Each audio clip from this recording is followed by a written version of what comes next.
Behavior intervention team, or BITs, and threat assessment teams are schools' ways of trying to address problematic or behavioral concerns before they become true issues within the institution.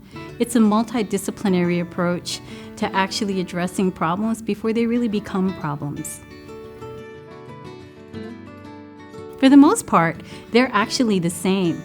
Behavior intervention teams and threat assessment teams, they're pretty synonymous. What they do is focus on behavior of concerns that the institution is kind of worried about or concerned about. And they get right on in there and they try to address the issue before anything becomes even worse or more threatening. Threat assessment teams, however, the name threat assessment teams, when you use the word threat, people assume that that's the only thing that that team is looking for. And so I always advise teams to be careful and make sure that whatever you name your team, it actually is in line with what the team actually does.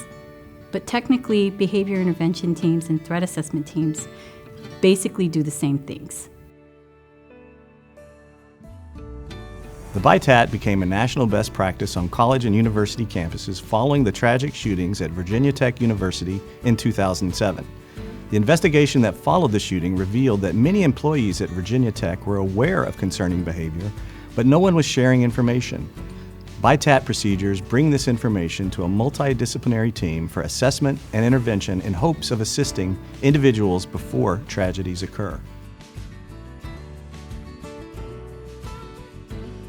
Some things that campuses or schools should keep in mind whenever they want to consider implementing a BIT and TAT, or Behavior Intervention Threat Assessment Team, I lovingly refer to as LAMPS.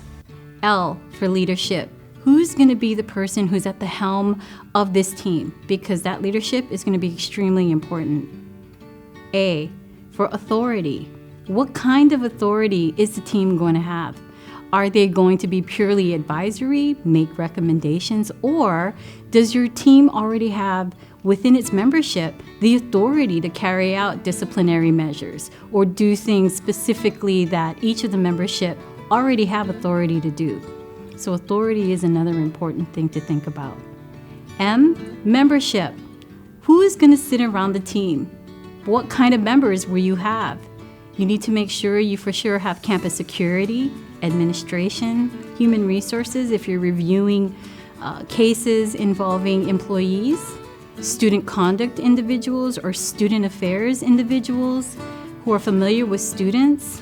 Also, sometimes you want to include the next level up, such as a link to the auxiliary services in case of emergencies, your building managers or your auxiliary personnel. Those are some things you should consider when considering the membership. M for model. There are many different kinds of models out there. The question is which model is the institution going to use and what is the reason and the basis for that model? P, process or protocols.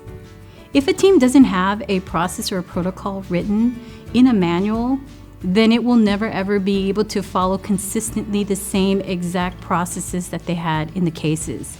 And sometimes when you don't have a process to follow, you do things very inconsistently. When you do things inconsistently, it opens up the institution or the team to potential risk and liability. You really want to make sure you have a process and you stick to the extent possible to those processes. S, structure. The structure is going to be extremely important. This team will never ever work in a vacuum by itself. You have to make sure that when this team is in place, that there is another mechanism, either higher or lower than it, in which they can feed information to. For example, if there is an active shooter or there is one that there is a case where the team had identified a potential threatening individual, and there is more than likely the possibility that that person has the means and the opportunity to carry out a mass violence or a shooting. Who is that information going to go to within the institution, or who is it going to go to outside of it? Most of the times, there is an internal operation command system for emergency management purposes, and there's also teams outside in the community. So the structure in which the team operates and the levels of reporting is going to be extremely important to consider before you roll out a team. No. BITATs actually use models based on what they have within their institution. So one model that they choose to use in one institution will probably might not work as well in another institution. For example, there are models such as the CSTAG model, which is the Comprehensive School Threat Assessment Guidelines. There's also the Secret Service Initiative National Threat Assessment Center model.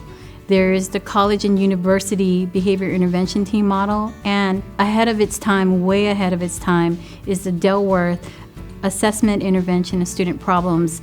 That was probably in 1980s. That model came out, but there are a ton of models based on the institution's specific needs that they have for them to use. When we're looking at possible concerns that are coming in, the team looks at what needs to be mitigated, and we know that safety is really important for all of our campuses. And when we are able to approach a situation from a perspective of prevention, we're able to reduce the costs that can be associated with something that actually occurs, and we're trying to be reactive in our response. Another piece that we want to keep in mind, because we're focusing on prevention as opposed to reacting to situations that might occur, we're able to connect the individuals involved with appropriate resources and supportive measures that they may not have otherwise had. Well, first we have to look at interests and who's interested in supporting the goals of the BIT team, and also looking at dynamics of the team, looking at the right fit for the team, and really looking at who's going to be supportive of the decision as a group, as a whole. And so how do we support one another? It's okay to agree to disagree, but really looking at who's going to support our campus and our community in keeping us safe.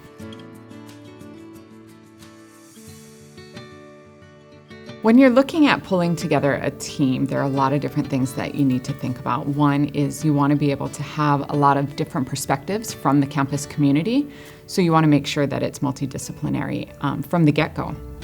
On top of that, it's a huge time commitment to be able to participate in these process and these case assessments and the planning and the response that is involved. So you want to make sure that the individuals that are on your team are committed to it, and they're committed to keeping the campus safe. And that means a lot of time on top of what we're already doing.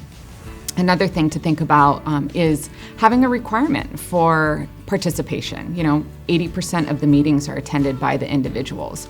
Looking at how you're going to put forth recommendations, having a quorum for those decisions. And on top of that, you want to make sure that you have training requirements, because that's critical to make sure that you stay in line with best practices and that you guys are on the right page. The BITAT chair does more than just merely control an agenda. The BITAT chair is basically the leader, a collaborator, a colleague to the team. That person or that position has to be the most trained in the team. And the reason why is because that person has to understand the national trends and the trends within the institution that will help to guide any advanced knowledge or training that the team will absolutely need. In addition to that, the chair is actually the person who is going to gauge team dynamics. People think that you just put teams together, and it's absolutely not true.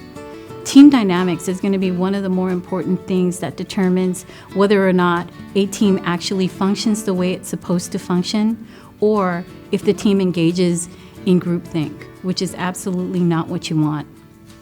So that leader, that chair, is going to be extremely important to the functions of the BIT. It also is the person who is tasked with the responsibility for ensuring that the team remains a risk mitigating effort rather than a liability for the institution.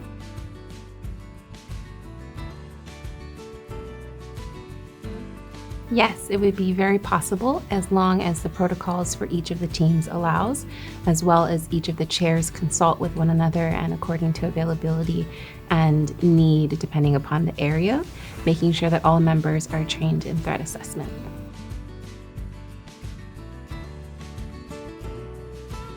Law enforcement serves an important role in our communities. But not every incident of concerning behavior rises to the level of criminal activity. BITAT procedures can respond to incidents of concerning behavior and provide support to individuals in situations where law enforcement might not have any jurisdiction, especially when an administrative approach is a more positive and effective means for addressing the institutional issue.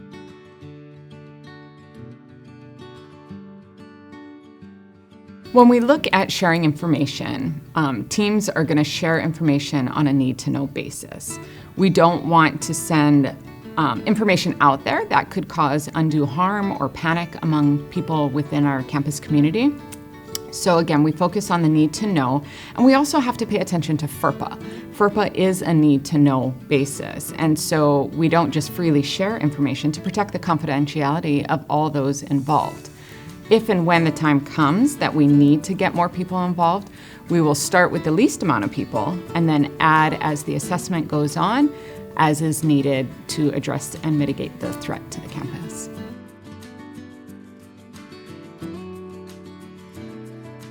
That depends. It depends on the facts that are presented. Every single case is going to have a different set of facts. And so what you would do in one case might not necessarily be what you do in another case. It'll depend on the type of threat that was identified, if any at all.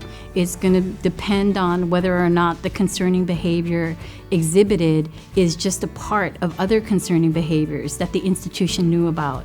It'll also have to be determined by whether or not there was an individual who's identified as someone who might potentially be a victim or who is being targeted, or is it the community at whole that is at risk?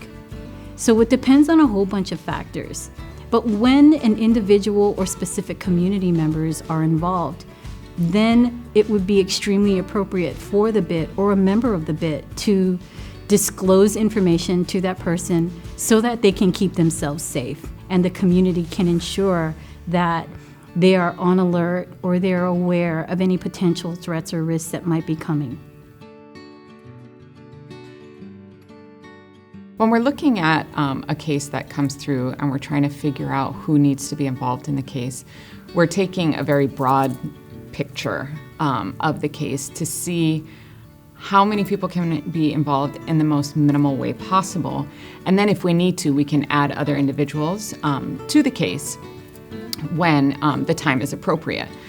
We have FERPA, which is guiding us, of a federal law that protects students' privacy rights. And we have to always keep that in mind as we're thinking about who needs to be involved in this case. Having a multidisciplinary team when we're working through a case really lends itself to have different perspectives throughout the campus community to help us decide who needs to be involved in this so that everybody is protected while we go through the process.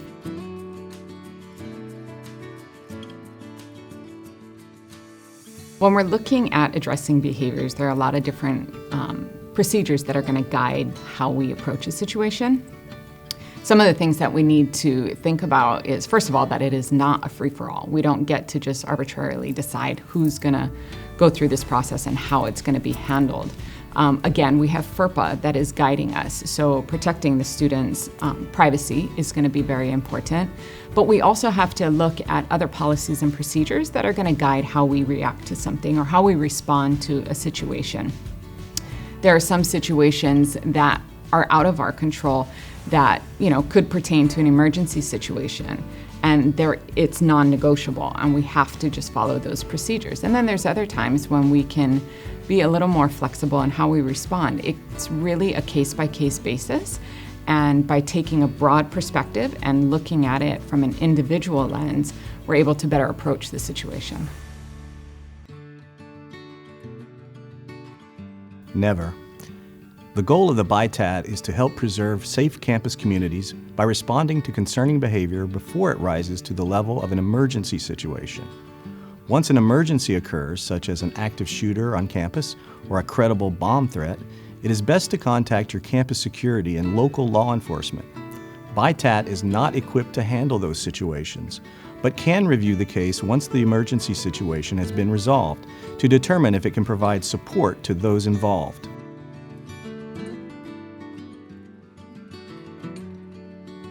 It depends on the nature of the case and the information that BITAT collects during its assessment process. It is important to keep the reporting party informed in a general sense, sharing only those details necessary to assure them that the case is being reviewed and managed by the team.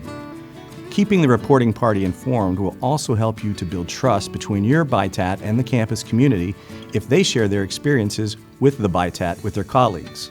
However, there are privacy rights of individuals involved that are protected by law and that must be respected throughout the process. It is important that your BITAT understand FERPA and other laws that impact how information can be shared within your campus community.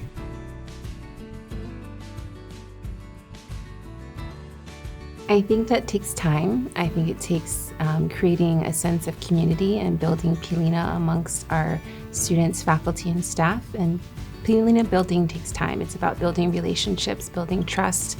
It's also about the BIT's ability to learn from our mistakes, acknowledge that when we make mistakes, how do we correct those mistakes and how do we move forward?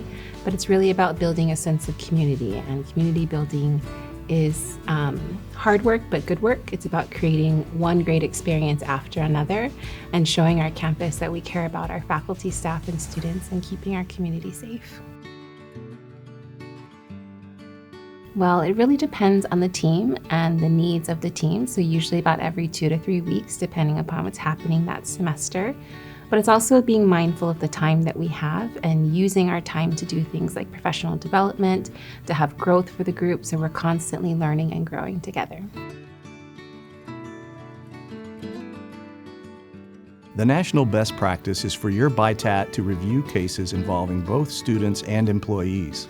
However, it might be a good idea starting out to review only student cases or employee cases, depending on your institution's needs. Once your team has experience and is comfortable reviewing cases, your team can add employee or student reviews.